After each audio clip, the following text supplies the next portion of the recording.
मंत्रिपरिषद के जो है विश्वास प्रस्ताव लेकर के ये आज यहाँ चर्चा हुई है। इस चर्चा में हमारे 17 माननीय सदस्यों ने इस चर्चा में भाग लिया।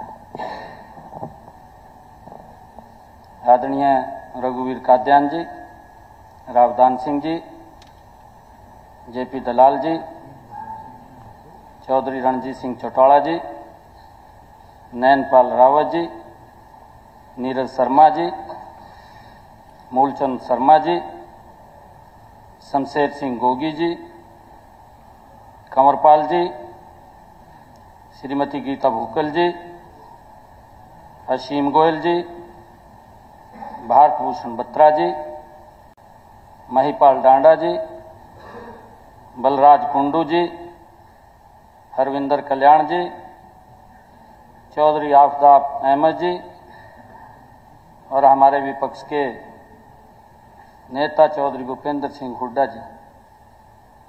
मैं धन्यवाद पूरे सदन का देता हूं। ये मेरा सौभाग्य है कि इस सदन में मुख्यमंत्री के तौर पर और सदन के नेता के तौर पर मुझे आज मेरा यहाँ इस सदन में पहला दिन है। पीछे भी इस सदन का मैं सदस्य रहा हूं और मुझे खुशी है कि जब मैं 2014 से 19 के बीच में सदन का सदस्य था तो इसी समय के अंदर मुझे एक कॉल आती है कि आपने दिल्ली में लोकसभा का चुनाव लड़ना है। इसी सदन से गया हूं। उस वक्त मैं एक मंत्री के रूप में काम कर रहा था। जब पार्टी ने आदेश किया, उच्च नेतृत्व ने आदेश किया तो मैं तुरंत यहां से छोड़ करके मैं दिल्ली की तरफ चला गया।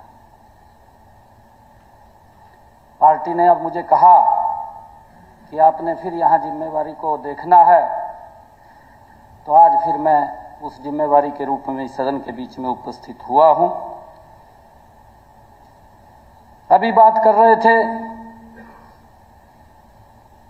कि आदरणीय मुख्यमंत्री मनोहर लाल जी, जिनकी देख रेख के अंदर मैं पला हूं, बड़ा हुआ हूं और उनसे बहुत कुछ सीखा है। एक बारीक से बारीक चीज भी सीखी है और उसको कैसे मेंटेन करना है उसके बारे में भी माननीय अध्यक्ष जी मैंने पूरी जानकारी वो पूरा सीखा है। मैं एक साधारण परिवार का लड़का हूं। परिवार के अंदर कोई चुनाव नहीं लड़ा, राजनीति के अंदर कोई व्यक्ति नहीं था। एक भारतीय जनता पार्टी का छोटा सा कार्यकर्ता था और वो छोटा सा कार्यकर्ता भारतीय जनता पार्टी ने विभिन्न पदों के ऊपर रखते हुए पार्टी के अध्यक्ष के रूप में बैठा दिया और आज इस पद के ऊपर सदन के नेता के रूप में मुझे यहां विराजमान किया है। आदरणीय अध्यक्ष जी, ये भारतीय जनता पार्टी के अंदर ही संभव है, ये कहीं और संभव नहीं। मैं देखता हूं, मैंने देखा भी है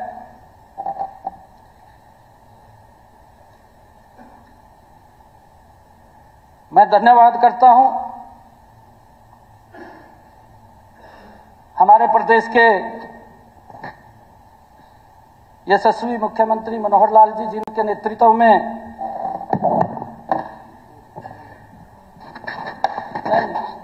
ध्यान है मेरे ध्यान है, जिनके नेतृत्व में प्रदेश ने गुड गवर्नेंस का एक उदाहरण प्रस्तुत पूरे देश के अंदर किया है। प्रदेश को एक नई दिशा देने का काम 10 वर्षों के अंदर, 9.5 वर्षों के अंदर मनोहर लाल जी की सरकार ने किया है। गजब के काम किए हैं। और मैं तो उस परिवार का सदस्य हूं, माननीय अध्यक्ष जी, जिसने स्वयं हाथ से खेत में से पशुओं का चारा काट करके सर के ऊपर गठरी रख करके पशुओं को लेकर के आने का काम किया है। मैं उस साधारण परिवार का बच्चा हूं।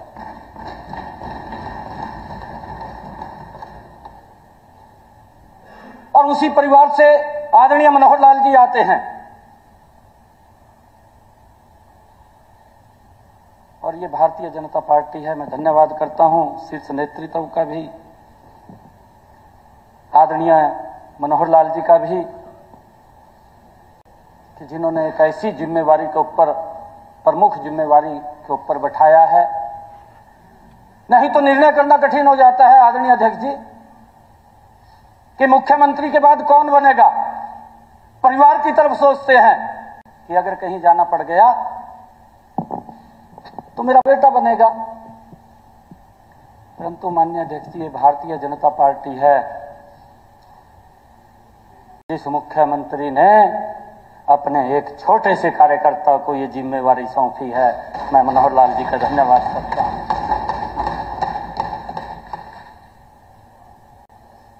वो तपस्वी है, उसका अपना नहीं है कुछ भी, वो प्रदेश के लिए है। पूरा जीवन उसने प्रदेश के लिए लगाया है। मुझे खुशी है,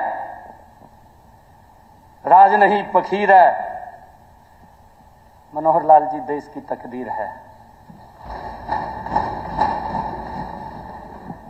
इन 9.5 वर्षों में जो मनोहर लाल जी की सोच रही है, ईमानदारी की सोच रही है। हमारे विपक्ष के लोग ये बात बोल रहे हैं कि इस दलदल के अंदर मनोहर लाल जी का दामन वो स्वच्छ रहा है। ये हमारे विपक्ष के लोग भी बोल रहे हैं, आपके नेता बोल रहे हैं, मैंने नहीं बोला।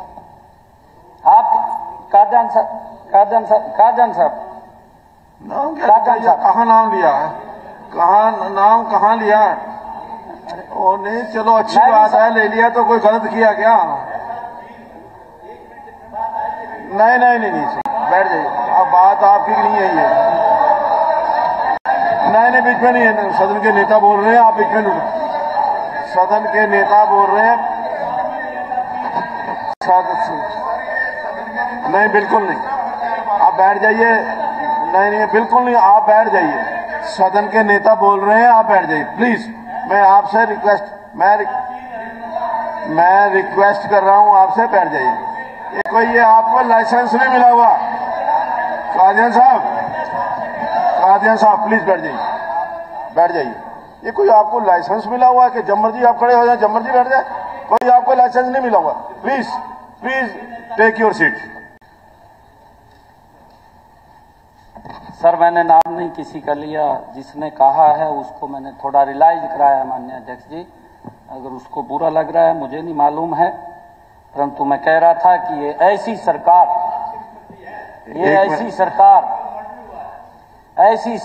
इन 9.5 वर्षों के अंदर मनोहर लाल जी के नेतृत्व में चली, जिसकी सोच वो ईमानदार है और जिसका काम वो दमदार है।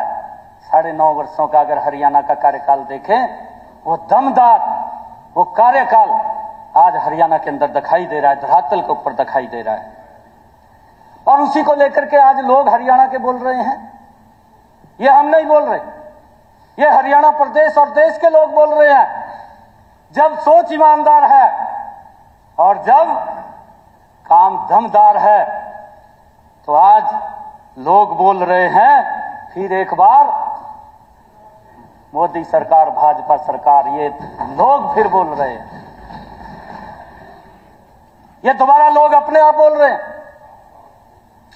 एक बार फिर मोदी सरकार और भाजपा सरकार है। आप देखना, जो आप लोग कह रहे थे, मुझे खुशी है कि आप लोगों ने सरकार के, विपक्ष का काम है कि जो उनको अच्छी बातें नहीं लगती उन बातों को उठाना।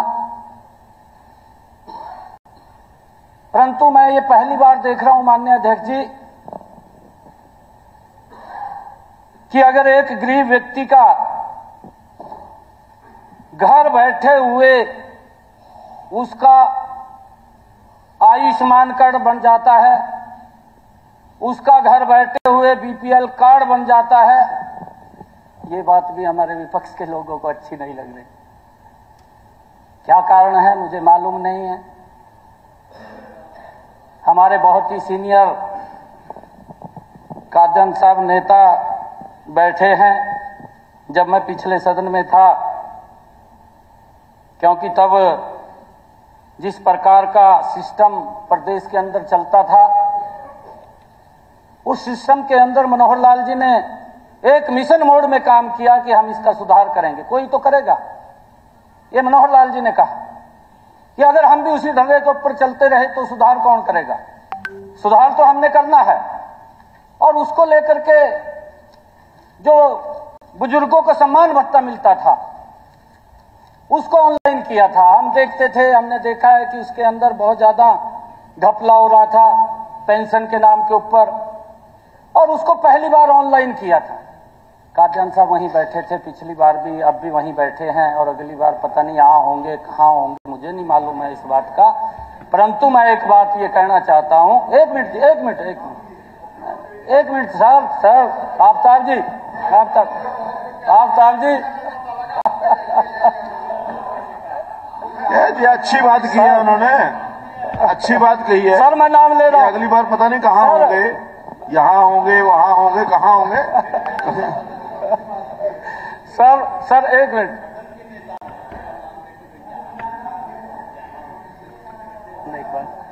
तो सदन के नेता ने ये बात कही कि भाई 2014 में थे आप, साथ दो आपके साथ था, साथ थे आप लंबे समय तक इस सदन के सदस्य रहे हैं।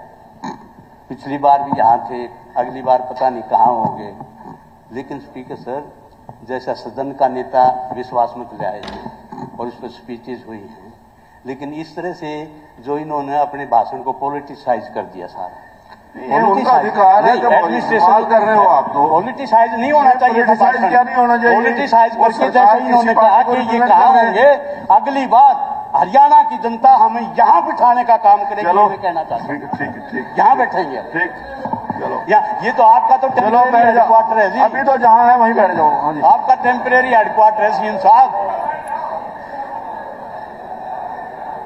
माननीय अध्यक्ष जी, क्योंकि हमारे बहुत ही सीनियर नेता हैं और लगातार इस सदन के सदस्य हैं, लगातार इस सदन के माननीय सदस्य हैं, क्योंकि मैंने जो देखा मैं वो बात कर रहा हूं, इन्हीं के मुख से सुना। मैंने नाम इसलिए लिया, मैं नाम नहीं लूं था, मुझे भी मालूम है। मैं नाम इसलिए ले रहा हूं कि जब उस पेंशन का सुधार आदरणीय मुख्यमंत्री जी ने, मनोहर लाल जी ने किया था, तो वहीं पर हमारे नेता ये खड़े होकर के बोलते थे कि किसी के नाम के अंदर जब ऑनलाइन हुआ उसके नाम में कहीं गलती थी, उसके कारण से उसकी पेंशन नहीं पहुंच पा रही समय के ऊपर, तो दिक्कतें थी थोड़ी, उसके अंदर सुधार किया गया और लगभग 1-2 महीना लगा उस सुधार करने के अंदर। उस बीच में सेशन था, हमारे कादयान साहब यहीं से इसी सदन से बोल रहे थे कि बुजुर्ग आज पेंशन के लिए कहा, ऐसे करके देखता है कब आएगी कब नहीं आएगी। कादयान साहब, ये मनोहर लाल जी ने जो सिस्टम बनाया है आदरणीय अध्यक्ष जी, कि आज हमारा बुजुर्ग 3000 रुपये पेंशन तो मनोहर लाल जी ने दी है बुजुर्ग को, और उसकी छत के ऊपर पंखा भी नहीं रुकता, वो भी चलता रहता, उसको गर्मी में कहीं लाइन में खड़ा नहीं होना पड़ता, उसको इंतजार भी नहीं करनी पड़ती कि उसकी पेंशन कब आएगी। उसकी पेंशन तुरंत उसके खाते के अंदर पहुंचाने का काम इसी पोर्टल के माध्यम से ये मनोहर लाल जी ने किया है। ये सिस्टम बनाया है, गजब का सिस्टम बनाया है।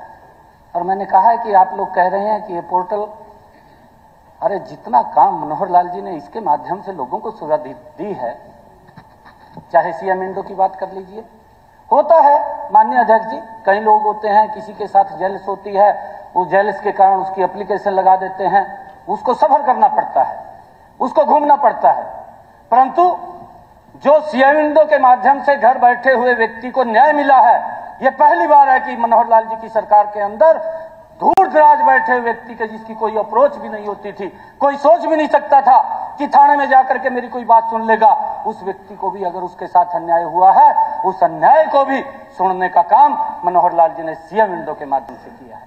और इसके आंकड़े भी हैं, हम आपको बता सकते हैं। कोई भी माननीय सदस्य अगर उन आंकड़ों को लेना चाहे, कितनी एप्लीकेशन आए, कितने लोगों को न्याय मिला है, वो भी तो आंकड़ों के साथ आप लोगों को हम प्रेषित कर सकते हैं, बता सकते हैं। ये गुड गवर्नेंस का उदाहरण है। अगर बेटियों की बात आती है, आदरणीय प्रधानमंत्री जी, मुझे ध्यान में है कि 2015 में हरियाणा के अंदर आए थे। आदरणीय अनिल विज जी बैठे हैं लगातार, तब भी स्वास्थ्य मंत्री थे, अब भी स्वास्थ्य मंत्री हैं, चिंता न करो। आदरणीय प्रधानमंत्री जी आए थे। हमें भी चिंता हुई थी माननीय अध्यक्ष जी कि उन्होंने हरियाणा को क्यों चुना, और जब उसके पीछे की कहानी को देखा, वो बड़ी भयानक कहानी थी, एक कुरीति थी। आदरणीय प्रधानमंत्री नरेंद्र मोदी जी के आने से उस कृति को तो समाप्त हुई है, परंतु लाखों बेटियों को भी जीवन दान मिला है, लाखों बेटियों को जीवन दान मिला है माननीय अध्यक्ष जी। और खाली वो बेटी बचाओ बेटी पढ़ाओ नहीं था, जिसका इन लोगों ने मजाक भी किया था। मनोहर लाल जी ने संकल्प के रूप में उसके ऊपर काम किया है। हमारे अनिल विज साहब ने संकल्प लेकर के काम किया है कि हमने इस कुरीति को समाप्त करना है, और उस कुरीति को समाप्त किया है। मुझे ध्यान में है, आज आप उसकी रेसोबी 2014 से पहले के और आज 2024 के अंदर हम खड़े हैं, आप उसकी रेसो भी आप बाइफरकेट कर लेंगे कि उसके अंदर कितनी बेटियों को आज जीवन दान मिला है। मुझे इस बात की भी खुशी है कि वो बेटी बचाओ बेटी पढ़ाओ नहीं था। मनोहर लाल जी की पीड़ा को हम समझते थे। मनोहर लाल जी ने कहा कि हमारी बेटियों को 20 किलोमीटर से ज्यादा दूर ना जाना पड़े पढ़ने के लिए, क्योंकि ग्रामीण क्षेत्र के अंदर मैं देखता हूं मां बाप अपनी बेटियों को दूर नहीं भेजता पढ़ने के लिए, दिखते हैं ग्रामीण क्षेत्र के अंदर। परंतु ये मनोहर लाल जी की ही सरकार थी जिसने एक मिशन मोड के अंदर काम किया और एक बात कही कि हर 20 किलोमीटर के ऊपर एक कॉलेज खड़ा हो जाएगा, और वो खड़ा हो गया। माननीय अध्यक्ष जी, 9.5 वर्षों के अंदर वो कॉलेज खड़ा हो गया, और आज बेटियों को हजारों की संख्या में हमारी बेटियां उसके अंदर पढ़ाई भी कर रही हैं और आज अच्छी शिक्षा भी ले रही हैं। आज उनको पहुंचाने का, वहां तक कॉलेज तक ले जाने का भी बस के माध्यम से आदरणीय मुख्यमंत्री जी ने व्यवस्था खड़ी की है, ताकि बेटियों को वो वहां पर पढ़ने के लिए कोई दिक्कत परेशानी ना आए। मुझे खुशी है, बहुत सारे आदरणीय मुख्यमंत्री जी ने काम किए हैं। और अभी कुछ लोग हमारे बोल रहे थे, मैं देख रहा था कि इन 10-9.5 वर्षों के अंदर जो हमारी सरकार ने जो काम किए हैं, बहुत लंबी लिस्ट है। इन सबको भी मालूम है, जो सबसे आगे हरियाणा रहा है इन 9.5 वर्षों के अंदर, मैं उसकी चर्चा करने वाला हूं।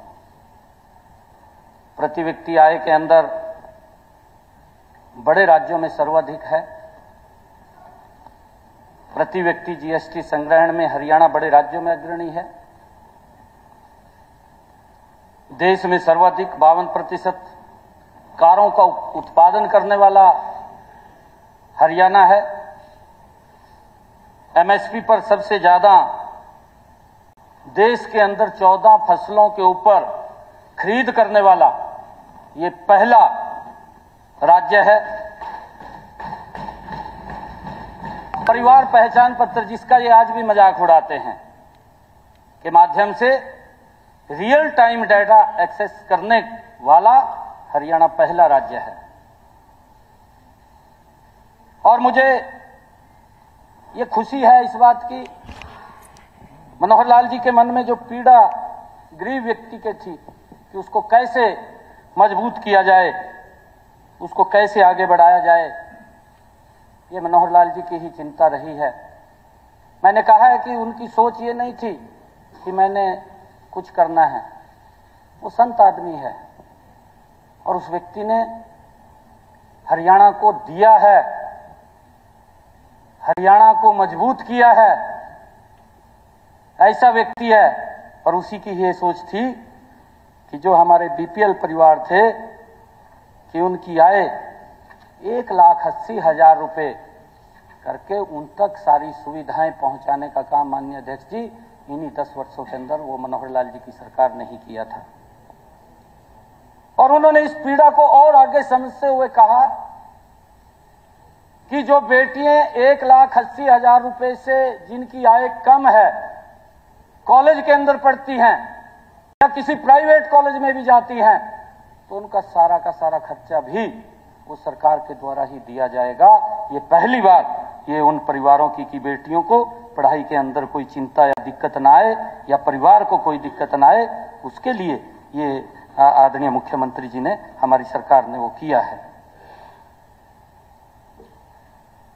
मुझे खुशी है कि ये हरियाणा खिलाड़ियों की हमारी बहन बात कर रही थी, बुक्कल साहब, खिलाड़ियों को भी हरियाणा पहली बार सबसे ज्यादा सम्मान देने वाला अगर कोई राज्य है तो हरियाणा है, और वो मनोहर लाल जी ने करके दिखाया है। बहुत सारे काम हैं। देश का ये पहला राज्य है जहां हमारी 100% पढ़ी लिखी पंचायतें हैं। ये देश का पहला राज्य है जो ये केरोसिन मुक्त राज्य बना है। और पीएम कुसुम योजना के तहत 72,000 से अधिक सोलर पंप लगाने वाला भी ये देश का पहला राज्य है। जो सोलर को बढ़ावा देने का काम ये हमारी सरकार ने किया है। और मुझे खुशी है पंचायतों के अंदर भी ये देश का पहला राज्य है कि 50% से ज्यादा महिलाओं को वो अधिकार दिया है कि वो भी पंचायत चुनाव के अंदर वो आ सकें। ये पहला ऐसा राज्य है। ये देश का पहला ऐसा राज्य है हरियाणा जहां हेपेटाइटिस सी व बी की दवाइयां भी यहां मुफ्त में दी जाती है। ये पहली बार हुआ है। और एनीमिया मुक्त भारत कार्यक्रम में जो यहां पर चला है, ये देश के अंदर प्रथम स्थान के ऊपर ये हरियाणा आया है। देश का पहला आयुष विश्वविद्यालय भी वो हमारे यहां पर स्थापित हुआ है। और देश का पहला एलिवेटेड रेलवे ट्रैक भी आदरणीय पूर्व मुख्यमंत्री चौधरी भूपेंद्र सिंह हुड्डा जहां लोग सफर करते थे, मैं देखता था, क्योंकि मैं वहां लंबे समय तक रहा हूं। क्योंकि मैं तो एक पार्टी के माननीय अध्यक्ष जी कार्यालय में रहता था, मैं देखता था वहीं रोहतक में मेरा रहना हुआ काफी लंबे समय तक। भीड़ के अंदर क्या हालात वहां पर होते थे, परंतु उस भीड़ से निजात दिलाने का काम रेलवे एलिवेटेड ट्रैक बना करके और फिर ऊपरगामी पुल बना करके लोगों को निजात दिलाने का काम ये इन्हीं 9-9.5 वर्षों के अंदर ये मनोहर लाल जी की सरकार ने किया है। मुझे खुशी है कि मनोहर लाल जी के अब इन्होंने नाम लिया है, बत्रा जी इन्होंने मेरा नाम लिया है।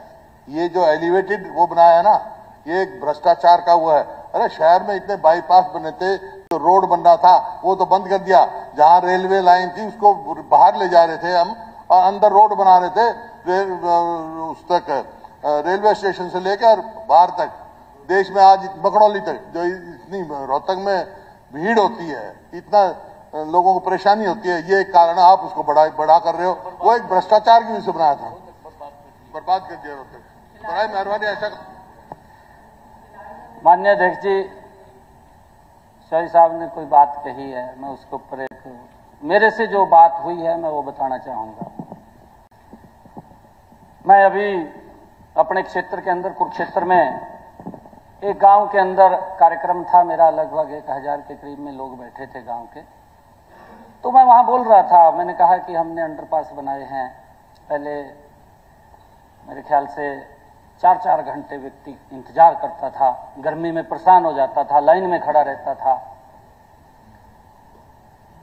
एक कांग्रेस का पदाधिकारी था, जब मैं बात कर रहा था और मैं तथ्यों से बात कर रहा था कि मेरी लोकसभा के अंदर इतने अंडरपास और ओवरब्रिज बने हैं और इस समय के अंदर बने हैं, तो खड़ा ले होकर के कहने लगा, माननीय अध्यक्ष जी, कहा जी पूरा गांव बैठा, कहा जी ने तो बेरोजगारी फैलाई थी। मैंने कहा भाई बेरोजगारी कैसे फैलाई थी? कहा जी वहां फाटक थे और वहां कर्मचारी बैठता था और वो कर्मचारी हट गया वहां से और अब बेरोजगारी फैल गई। ये सोच इन लोगों की है माननीय अध्यक्ष जी, ये सोच है इन लोगों की। लोग परेशानी से जूझ रहे हैं, लोग लाइन के अंदर खड़े हैं, उस समस्या का समाधान नहीं है। उस समस्या का समाधान अगर किसी ने किया, गीता जी मैं आपके अभी जाके आया था, मैं आपको बता रहा हूं, आप जल्दी मैं एक मिनट गीता जी एक मिनट गीता जी, नहीं मैं बता रहा हूं सर, नहीं ये सच्चाई बात है, मैं इसके अंदर कोई झूठ नहीं बोल रहा हूं, ये एक्चुअल बोल रहा हूं, मैं ये एक्चुअल बोल रहा हूं, मैं कोई झूठ नहीं बोल रहा हूं।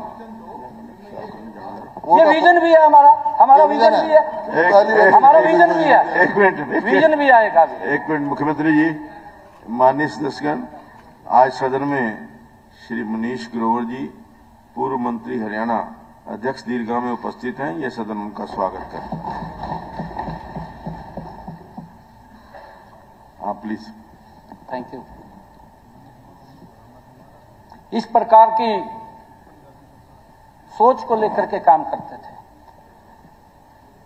परंतु आज लोगों के जीवन को सरल करने का काम, घर बैठे ही न्याय देने का काम, ये हमारी सरकार ने वो किया है। और बहुत सारे ऐसे काम हैं, बहुत सारे जो काम किए हैं, अगर उनको हम गणवाएं तो लंबा समय लग जाएगा। माननीय उपाध्यक्ष महोदय, क्योंकि मैं पहली बार आज इस सदन के अंदर आया हूं और विश्वास जो है मेरा मंत्री परिषद का विश्वास है, उसको लेकर के चर्चा चल रही है। मैं ज्यादा तो इस विषय के ऊपर नहीं बोलूंगा और आज इस महान सदन को मैं विश्वास भी ये लेकर के मैं ये कहना चाहूंगा कि हमने तुरंत पूरा के पूरे हमारे माननीय सभी सदस्य बैठे हैं कि तुरंत हमने कड़ी मेहनत से फिर हरियाणा प्रदेश के लोगों की सेवा के अंदर जुटना है और लोगों तक जो सुविधाएं हैं जो पहुंच रही हैं, उन सुविधाओं को और गति से भी पहुंचे और नए प्रोग्राम आए, उन सब को लेकर के हमने काम करना है। और आने वाले समय के अंदर मैं अभी, क्योंकि आज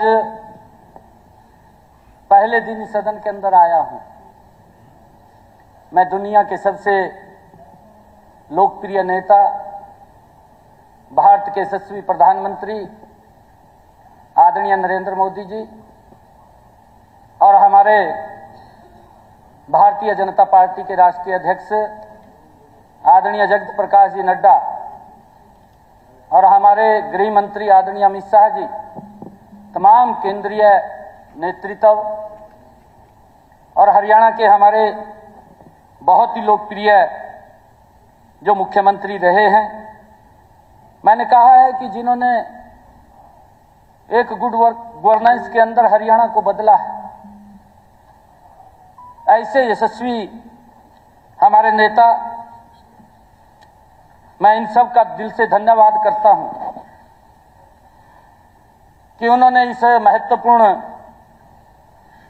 आज मुझे इस जगह पर भेजा है और मैं आज इस मंत्रिमंडल के अंदर सभी महान सदन से, महान सदस्यों से मैं ये निवेदन करना चाहूंगा, क्योंकि हमारी ये सरकार पहले भी विश्वास में थी और आज भी विश्वास में है। और मैं एक और बात कहना चाहूंगा, जनता का भी विश्वास हमारे साथ है। हरियाणा के जनता का विश्वास भी आज इस सरकार के साथ है। और आप देखना, मैंने कहा है, मैं अभी जज्जर के अंदर गया था, जब मैं वहां बोल रहा था, अभी की बात है 6-7 रोज पहले की। बहन जी को कहना चाहूंगा कि आजकल बहुत लोग बीजेपी की तरफ खींच रहे हैं, आ रहे हैं, ध्यान करें, वहां में स्थिति ठीक नहीं लग रही है। नहीं, ये सच्चाई है, वहां के लोगों ने बताया। बहन जी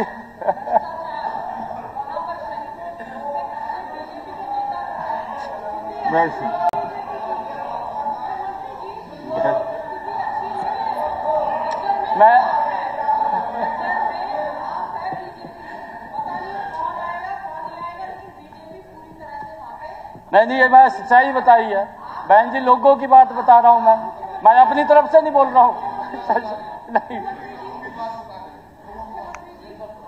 नहीं, बहन जी ने कहा है बेरोजगारी में नंबर 1 है हरियाणा, ये बहन जी ने कहा, मैं उसको ऊपर बता रहा हूं, मैं चौधरी साहब बता रहा हूं ना, बहन जी को मेरी बात भी सुन लो, मैं उसी को ऊपर बता रहा था, मैं कोई वैसे नहीं बता रहा था।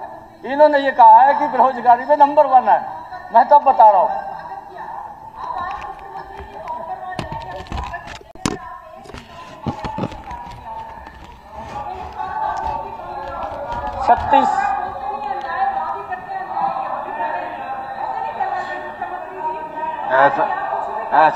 ऐसा नहीं है, जब बिना परमिशन के, जब बिना इजाजत के खड़े होगे तो खुलेगा नहीं। मान्य अध्यक्ष जी, पूछ करके खड़े होगा तो खुलेगा। आने खड़े हो, पूछ करके बात करो ना। बेरी कार्यक्रम करके आया हूं, वहां भी स्थिति खराब है। वहां भी स्थिति खराब है, मैं देख के आया हूं, मैं ग्राउंड पे रहा हूं।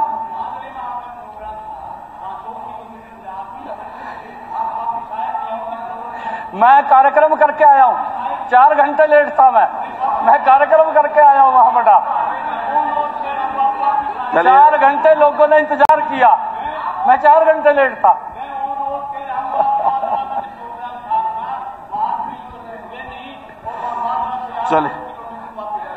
चलिए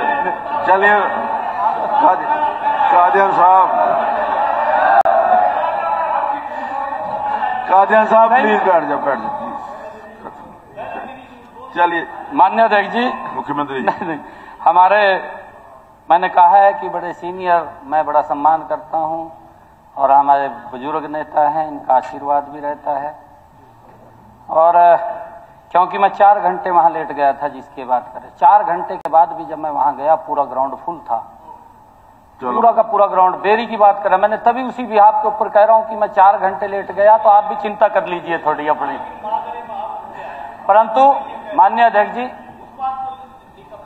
माननीय अध्यक्ष जी, क्योंकि बहन जी ने बात कही है, मैं उस बात के ऊपर कह रहा हूं। जब मैं वहां पर आंकड़े दे रहा था, और उस दिन मेरे ख्याल से मैंने पूछा भी, हाथ भी खड़े करवाए मैंने लोगों के, काफी लोग थे, 2-2.5 हजार लोग थे जब मैं जज्जर में गया। 2-2.5 हजार लोग थे, मैंने ज्यादा नहीं कहा, जितने थे उतने में कह रहा हूं।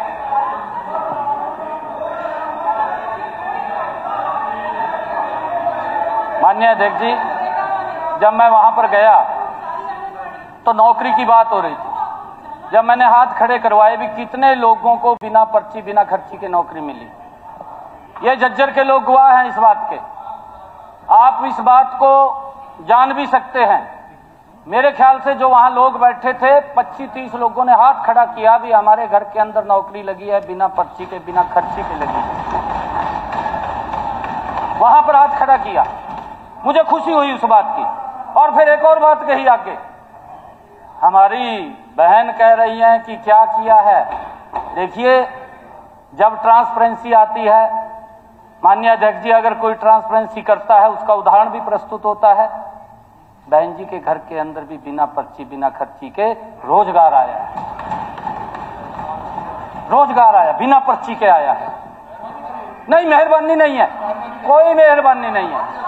नहीं, मैंने ट्रांसपेरेंसी की बात कही है, मैंने ट्रांसपेरेंसी की बात करी है, ये ट्रांसपेरेंसी की बात की है। कोई तरीका है, मैंने मेहरबानी करी है, मेहरबानी करी है, मैंने नहीं, अरे कोई तो नहीं, मैंने ट्रांसपेरेंसी की बात करो। अरे फैक्ट्री करना चाहिए। Thank you.